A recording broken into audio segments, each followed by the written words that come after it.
All right, so in this lecture, we are going to look at ionic equilibrium. That is the topic of discussion. As we delve deeper, we are going to actually look at what this topic is all about and the details of ionic equilibrium. Now, basically, under ionic equilibrium, what we are going to be looking at is the acid-base equilibrium, right? The theory of acids and bases. Now, at the end of this lecture, you're expected to be able to explain the theory of acid and bases. There are different theories of acids and bases. We should be able to explain them, identify acids, right?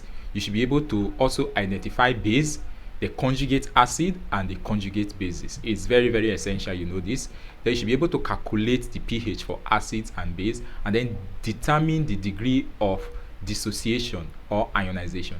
Now, this degree of dissociation is not at, it's alpha. All right, so you have it as alpha. Degree of dissociation is represented with alpha. So in some textbooks, you are going to see it written as what? Alpha, and not at. Is that okay? So determination of the degree of dissociation, especially for weak acids. Determination of degree of dissociation, especially for weak acids. All right, so if you are able to know everything here, then your exam in this aspect is very, very okay. Now, the theory of acids and bases. As you can see on your screen, we have three theories of acids and bases. We have how many theory of acids and bases? Three theory of acids and bases. We have the Arrhenius theory, we have the Lewis theory, we have the Brewster-Lawrence theory. All right, these are the three theories of acids and bases. Three theories used to explain acid and bases are the Brewster-Lawrence theory, the Arrhenius theory, and the Lewis theory. Now, each of these theories you see here, they were put forward by different persons, and they define acid and base based on different criteria. This theory were put forward by different persons, and they define acid and base based on different criteria. So I said we have how many theories of acid and bases? Three. We have the Arrhenius theory, the Lewis theory, the Brewster-Lawrence theory. All right, now having understood this, the next thing is, what is the Arrhenius theory? Very quick. Now, Arrhenius theory. Now, the Arrhenius theory define acid as substances that react in water. Substances that when they are dissolved in water, they dissociate to produce hydrogen ion as the only positive ion. Now, take note of this. I said that the Arrhenius theory define acid as substances that dissociate in water to produce hydrogen ion as the only positive ion. Now, note something, that this theory was later modified. So we no longer, at some point, we no longer say it produces hydrogen ion as the only positive ion, but rather we now say it produces hydrozonium ion. This is hydrozonium ion, all right, as the only positive ion. So this is the modified Arrhenius theory of acid. Now, I remember going to an interview or somewhere, and I was asked this particular question, that what was the modification to the Arrhenius theory of acid and base. The modification is that the acid dissociates in water to produce hydrozonium ion as the only positive ion. Now, how about the base? Arrhenius believes that a base is a substance that dissociates in water to produce hydroxide ion, which is what? OH negative, as the only positive ion. And this is the only negative ion, rather, not positive, as the only negative ion, not positive, as the only negative ion. Is that okay? So these are the two definitions of acids and base by Arrhenius. So Arrhenius acid, there's something that you must focus on, as it is very, very important. You see that Arrhenius acid believes that acid reaction must occur in water, and these are some of the limitations of what? The definition of acids and base. Now, if you look at some examples of Arrhenius acid, you can see HNO3. Now, when HNO3 dissolve in water, it's going to form H plus and what? NO3 minus. It's going to form what? H plus and what? NO3 minus. Is that okay? It's going to form H plus and NH3 minus. Don't know what happened to this one here. All right. It's going to form H plus and NO3 minus. You can see that any substance that form H plus like this is often referred to as an acid, while substances that form OH negative are often referred to as base. So according to Brewster-Lawrence, this is an acid, HNO3, and sodium hydroxide is a base. This is according to Brewster-Lawrence. Is that okay? It means that HNO3 is an acid and sodium hydroxide is a base. Of course, you know this is nitric acid. So when nitric acid dissociates in solution, it's going to give us H plus and NO3 minus. Same thing applicable to sodium hydroxide, which is also caustic soda, which dissociates in water to form sodium ion and OH negative. So sodium ion and OH negative are the ions that is formed, hence the name ionic equilibrium.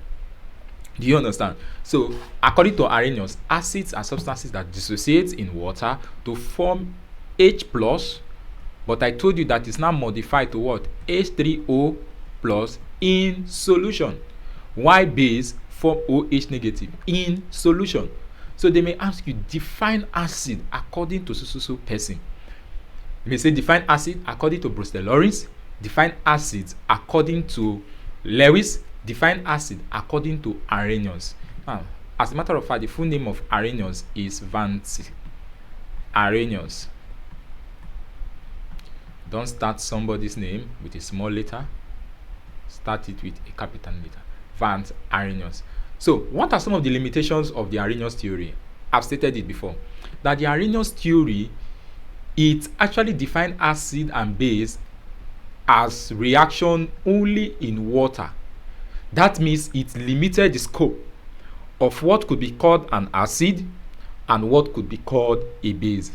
Are you getting it now? It limited the scope of what could be called an acid and what could be called a base. If you look at it, I actually circled it here where I said that you see that for any reaction to occur, an acid reaction or acid-base reaction must occur in water. This is one of the limitations of the Arrhenius acid. Say restricted to aqueous solution. That means water. Now, it does not account for the basicity of substances, especially ammonia. You know, ammonia had what? NH3.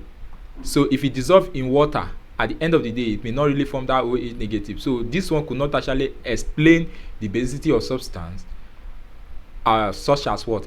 Ammonia, especially ammonia.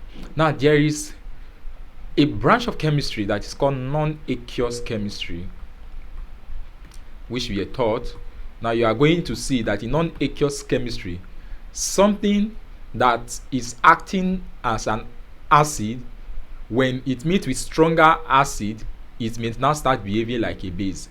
Are you getting it? There are some acids that you know that this is an acid, or you know, but when the presence of other acid is now start behaving what? As a base. So you see the limitation of the Arrhenius theory.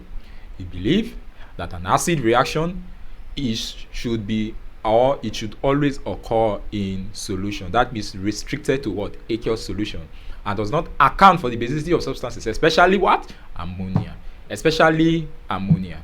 Is that okay? So that is that for the Arrhenius definition of acid and base. Now the next one is the Brewster-Lawrence definition. Now Brewster and Lowry are two different persons. Brewster and Lowry are two different persons. They work individually and then they came to a conclusion. They define acids as proton donor. Brewster and Lowry define acid as what? Proton donor. Are you getting it? So Brewster-Lawrence acid are proton donor. So any substance that is capable of donating a proton is an acid. So you can see any substance that is capable of giving H plus out is an acid. Now, define base as proton acceptor. Any substance that is capable of accepting H plus is an acid. Is that okay? The Brewster-Lawrence acid, any substance that is capable of donating a proton is an acid. Any substance that is capable of accepting that proton that was donated is a base. That is the Brustolori's definition of acid. Like I told you that Brustolori is not one person. There are two different persons that came together to define acids and base based on their ability to do what? Either donate or accept proton. Based on their ability to either donate or what? Accept proton. Hence, their criteria for defining acid and base is based on what? The proton. Reactions of what? Proton. Either ability to accept that proton or the ability to what? To give out that proton. Now, this actually widened the scope of what could be called an acid and what could be called a base. That is, it is not limited to what? Only reactions in water as proposed by Arrhenius. So acids, any substance at all that is capable of donating a proton is an acid, while substance that is capable of what? Accepting that proton is a base. Is that okay? So that is what an acid-base reaction is according to Brustolori. So an acid-base reaction is a proton transfer reaction. I've explained that it's a reaction that involves what? Either the transfer of proton and then the what? Acceptor of proton, accepting proton by the base. Now, the theory can explain the acidity and basicity of weak acid and base. This compound partially dissolve in water, thus the symbol is used to show that the reaction is reversible. When a Brustolori's acid is placed in water, it donates a proton to the solvent. Hence, water acts as the Brustolori's base. Now, what do we mean by that statement? Let us look at, we said this one can actually explain weak acid, reactions of weak acid. Now, example of weak acid is what? Is substance such as what example of weak acid do you know? Acetic acid. Acetic acid is CH3 COOH. Are you getting it? Now, when this dissolve in water, now you discover that according to the note, we are told that you use a reversible arrow to indicate, to tell you that the reaction is reversible. Now, when this reacts with this, what will happen is very easy. You just need to understand the mechanism. Acid are proton donor, and then the base are proton acceptor. Now, in this case, acetic acid is an acid, of course, a weak acid. Water is the base. All right? You know, water is amphipathic or amphiprotic, can act as an acid and also as a base, depending on the condition in question. So what will happen here is that this one will give the proton to H2O. Now recall that proton is what? H plus. So when H is coming here, which is H plus plus H2O will give us what? H3O plus. Why this one lost this proton to now give us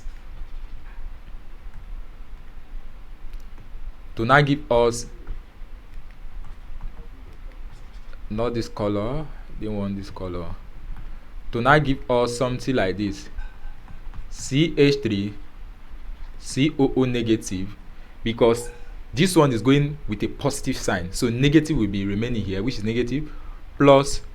Now H plus plus H2O is now having 3 hydrogens, so you now have H3O plus. Now this is an acid, this is a base. Now listen, it's imperative you just know this once. Now recall that this is an acid, this is a base. Now when you come to the product side of the equation, this side of this equation is the product.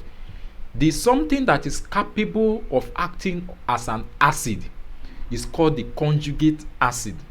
While that is capable of acting as a base is called the conjugate base. As a matter of fact, the product that is formed from here, from the acid, the product that is remaining from the acid at the the product that is remaining from the acid at this side of the reaction automatically becomes the conjugate base. Here is the acid. What is the product formed when H plus leaves? CH3 COO negative. So this is called the conjugate base. Are you getting it? Why this base here automatically becomes the conjugate acid? So it's just like acid will form, look at it, acid here will form the conjugate base, while the base will form the conjugate acid. Is that okay? So this was able to explain the reactions of weak acid. And you see, we use reversible reaction. This one here means that this reaction is what? Is reversible. to tell you that the product side and the reaction side are at what? Equilibrium. Hence, this one here can be converted to this, and this can be converted to this, or the rate at which the the reactant is converting to product is equal to the rate at which the product is converting to what? Reactant. So they are interconverting. Is that okay? So that is the definition of what? Acid and base according to Arrhenius. Arrhenius' definition of acid and base. So you say when the Brucellaris acid is placed in water, it donates a proton to the solvent. Hence, water acts as a Brucellaris acid. Of course, you can see an example here. This is an acid. I've explained this one before. All right. Now, if we use HA to indicate an acid, this one here, you call it an acid. Sorry about that.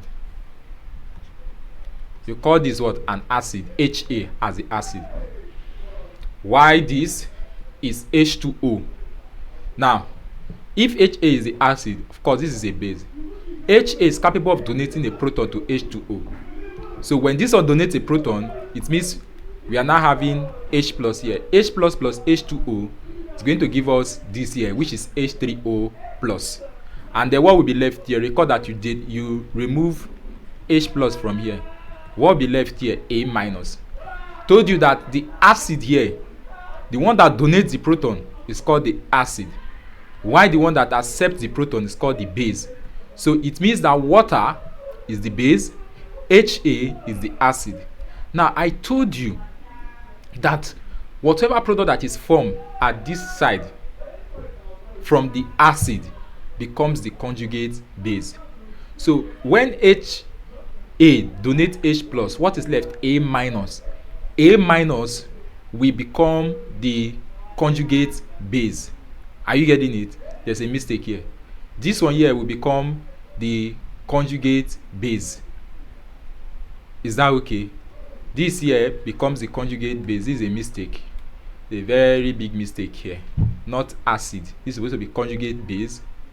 Why this H plus, this group here that is capable of donating another H plus from this side is the what? Conjugate acid.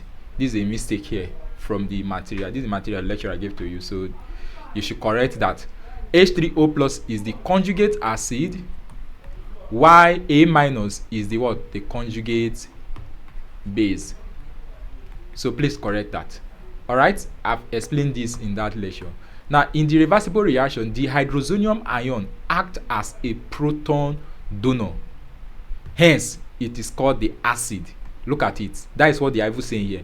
The hydrozonium ion, which of them is the hydrozonium ion? H3 plus. Right? Act as a proton donor. Hence, it is the acid. But here they indicated it as conjugate base, which is wrong. Why A minus act as a proton acceptor?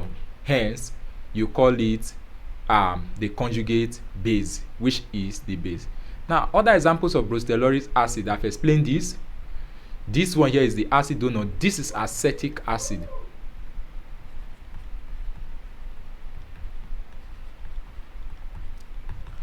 All right. Now, when acetic acid donates a proton here, what is it donating?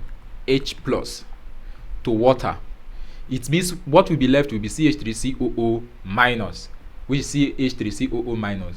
Then this H plus receiving the, H2O receiving the H plus becomes H3O plus. This H3O plus here is the conjugate acid, while this group here is the conjugate base. This is a very big mistake from this material, so you should correct it. Conjugate acid, and then this is the conjugate base. Is that okay? All right. Now, a Brucellaris acid such as ammonia accepts a proton from solvent which act as Brucellaris acid. Now, the solvent we are going to use in this case now is water. Water is the solvent. Now, water will act as a solvent, as an acid, to ammonia, which is a base. So if water is acting as an acid, recall that water will definitely split to give us what? H plus and OH minus. So water acting as an acid can donate a proton here. Are you getting it? When it donates a proton, what are we now going to be having? You are going to be having NH4 plus, because you already have NH3 here plus 1 proton, making it what? 4. So here becomes NH4 positive.